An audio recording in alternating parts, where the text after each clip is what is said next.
सुर्खियां। और आज बात करेंगे भारत की आर्थिक आत्मनिर्भरता बनाम अमेरिका के टैरिफ के खेल की। स्वदेशी अभियान जान ट्रंप के मृत अर्थव्यवस्था वाले तंज के बाद पीएम मोदी ने आर्थिक प्राथमिकताओं पर जोर दिया। अमेरिकी राष्ट्रपति डोनाल्ड ट्रंप ने हाल ही में भारत को मृत अर्थव्यवस्था कहकर विवाद खड़ा कर दिया है। साथ ही 7 अगस्त से भारतीय वस्तुओं पर 25% आयात शुल्क लगाने का ऐलान किया है। इसके जवाब में प्रधानमंत्री नरेंद्र मोदी ने वाराणसी की रैली से बड़ा संदेश दिया है।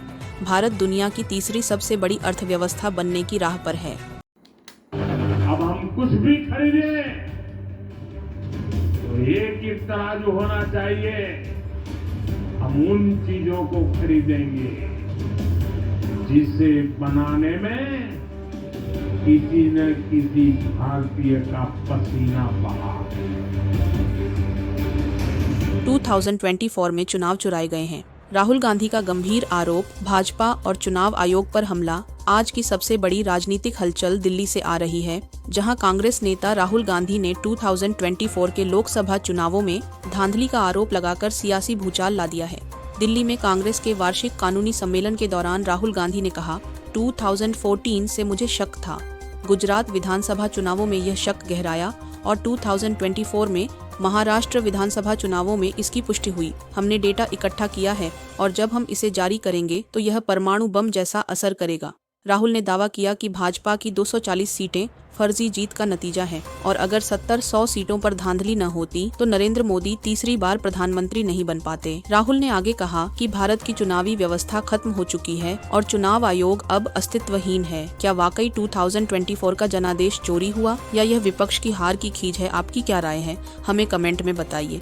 गाजा में भुखमरी, वार्ता में गतिरोध, हमास का 2 टूक इनकार, बिना फिलिस्तीनी राज्य के निरस्त्रीकरण नहीं। आज हम बात कर रहे हैं गाजा की उस धरती की जहां जंग के साए में इंसानियत कराह रही है। गाजा में भुखमरी से जूझते लाखों नागरिकों के बीच हमास और इजराइल के बीच युद्ध विराम वार्ता एक बार फिर टूट गई है। कारण वही हमास का सशस्त्र प्रतिरोध से इनकार। इजराइल की मांग है कि कोई भी शांति समझौता हमास के निरस्त्रीकरण के बिना संभव नहीं, लेकिन हमास ने साफ कहा है, जब तक यरूशलेम को राजधानी बनाकर एक स्वतंत्र फिलिस्तीनी राज्य स्थापित नहीं हो जाता, तब तक हम हथियार नहीं डालेंगे। हमास ने रॉयटर्स के जरिए यह संदेश दिया है कि बिना राजनीतिक समाधान के हमारा सशस्त्र प्रतिरोध छोड़ना हमारी जनता के साथ विश्वासघात होगा।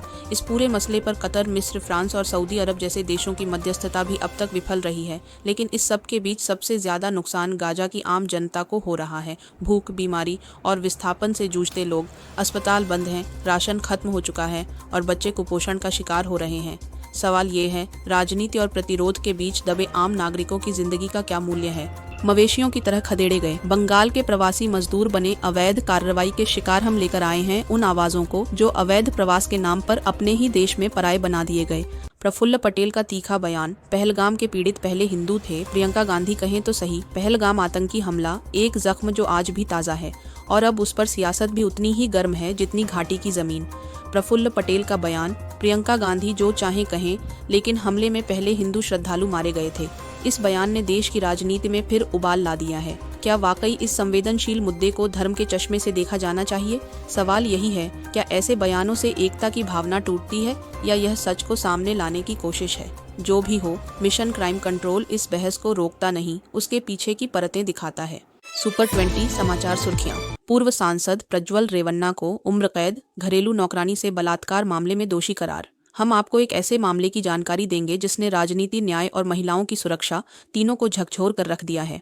कर्नाटक से सामने आई है एक चौंकाने वाली और शर्मनाक घटना। पूर्व प्रधानमंत्री एच.डी. देवेगौड़ा के पोते और हासन के पूर्व सांसद प्रज्वल रेवन्ना को एक घरेलू नौकरानी से बलात्कार के मामले में आजीवन कारावास की सजा सुनाई गई है।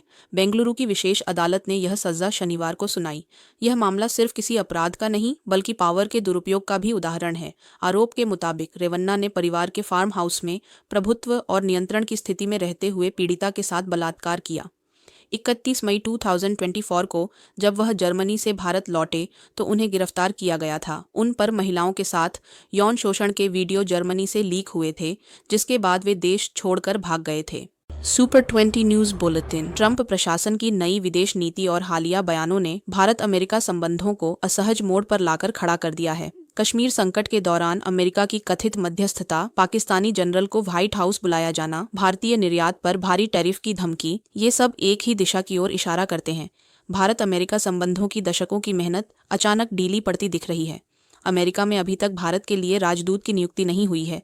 ट्रंप ने रूस से भारत की तेल और हथियार खरीद को लेकर नाराजगी जताई है और अब व्यापार पर 25% शुल्क की धमकी साफ तौर पर सद्भावना नहीं, दबाव का संकेत है। नई दिल्ली के लिए यह समय निर्णायक है। क्या अमेरिका के साथ रणनीतिक साझेदारी आगे बढ़ेगी या ट्रंप की यह आक्रामकता संबंधों में दरार डाल देगी? गलियारों में जब राष्ट्रीय सुरक्षा जैसे संवेदनशील मुद्दे पर चर्चा हो और फिर भी राजनीतिक आम सहमति न बन पाए, तो ये नया भारत है या बंटा हुआ भारत? ऑपरेशन सिंदूर पर चर्चा एक मौका था सरकार और विपक्ष के बीच संवाद, सम्मान और सुरक्षा पर सहमति का, लेकिन 3 दिन की लंबी बहस के बाद जो बचा वो था केवल आरोप, अविश्वास और गहरी खाई।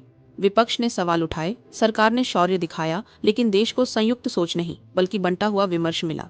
क्या अब राष्ट्रीय सुरक्षा भी राजनीतिक बयानबाजी का विषय बन चुकी है या फिर सत्ता और विपक्ष दोनों ही अपने अपने एजेंडे से आगे नहीं देख पा रहे? जो भी हो, सच्चाई यह है कि आम सहमति अब अपवाद है, नियम नहीं, और यही बात हमारी लोकतांत्रिक राजनीति के भविष्य पर सबसे बड़ा सवाल छोड़ती है। आयु को बोगम की सुंदरता का सच सुनकर झटका, कहा मैंने खाना छोड़ दिया या पार्क बोगम ने किया। आयु को हैरान, खूबसूरती के लिए भूख भी कुर्बान। जब सुंदरता की बात हो और चर्चा में हो कोरिया के सुपरस्टार पार्क बोगम और आयु, तो कुछ चौंकाने वाला होना तय है। लेकिन इस बार बात थोड़ी सी भावुक भी थी, थोड़ी सी हैरान करने वाली भी। जब बोगम ने कहा मैंने मुहांसों से बचने के लिए खाना छोड़ दिया था।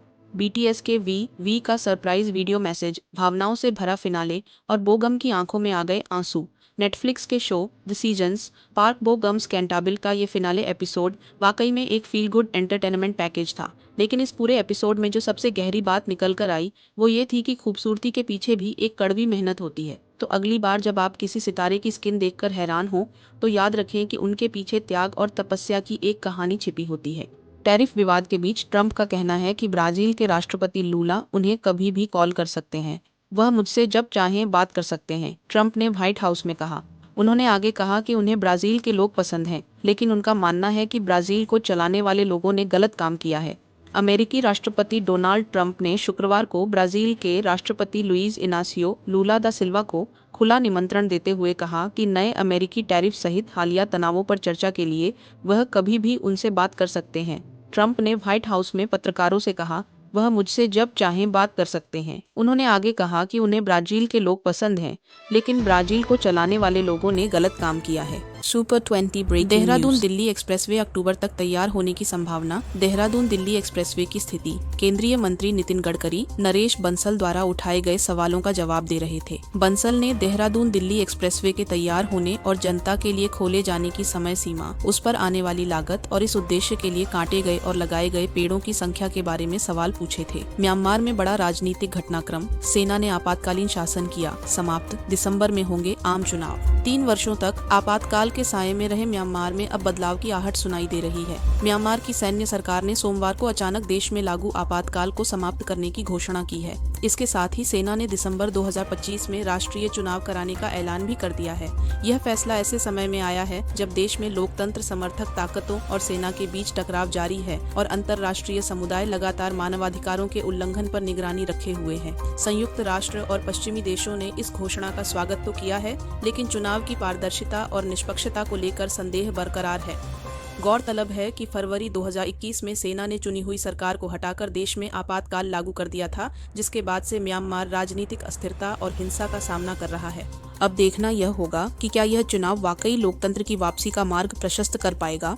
दुनिया की निगाहें अब म्यांमार के इन वादों पर टिकी हैं। क्या ये लोकतंत्र की वापसी है या फिर एक और सैन्य चाल? उत्तर प्रदेश में युग्मन नीति को लेकर जारी सियासी घमासान के बीच अब एक और विवाद सामने आया है। राज्य के कई सरकारी स्कूलों में बिना किसी आधिकारिक अनुमति के चल रही पीढ़ियां, पढ़ाई लिखाई, दोस्ती और आगे बढ़ने की पाठशालाएं अब सवालों के घेरे में हैं। पिछले सप्ताह ऐसे 3 मामलों में एफआईआर दर्ज की गई है, जिनमें से एक में प्रतापगढ़ से समाजवादी पार्टी के विधायक आर.के. वर्मा का नाम भी शामिल है। इन पर आरोप है कि उन्होंने सरकारी विद्यालय परिसर में बिना विभागीय अनुमति के कार्यक्रम आयोजित करवाया, जहां छात्रों को कथित रूप से राजनीतिक भाषण भी सुनाए गए।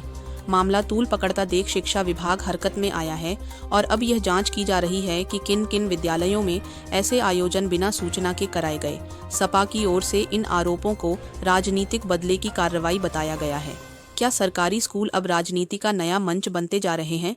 सुपर 20 ब्रेकिंग एसआरके को मिला उनका पहला राष्ट्रीय पुरस्कार और खास बात यह रही कि उन्होंने यह सम्मान साझा किया विक्रांत मैसी का, जिन्होंने 12वीं फेल में एक यादगार प्रदर्शन दिया। एक तरफ है सुपरस्टार का अनुभव, दूसरी तरफ नए दौर का जज्बा। जवान में शाहरुख खान के अभिनय ने जहां दर्शकों को तालियां बजाने पर मजबूर कर दिया, वहीं अब उसी किरदार ने उन्हें उनके करियर का पहला राष्ट्रीय पुरस्कार भी दिला दिया। बॉलीवुड के बादशाह अब राष्ट्रीय मंच के विजेता, जवान ने उन्हें बना दिया असली विजेता। दोनों का सम्मान, सिनेमा की जीत। अभी के लिए इतना ही, पर न्यूज कभी खत्म नहीं होती, इसलिए बने रहिए हमारे साथ। आप दर्शकों ने हमारे लंबे वीडियो को देखकर मजबूती दी है। आपसे मिले समर्थन ने हमें यह भरोसा दिलाया है कि लंबे और गंभीर कंटेंट की भी कद्र होती है। हम आभारी हैं उन सभी का जो हमारे वीडियो को शेयर करते हैं, कमेंट करते हैं और चैनल को समर्थन देते हैं। आज के सुपर 20 न्यूज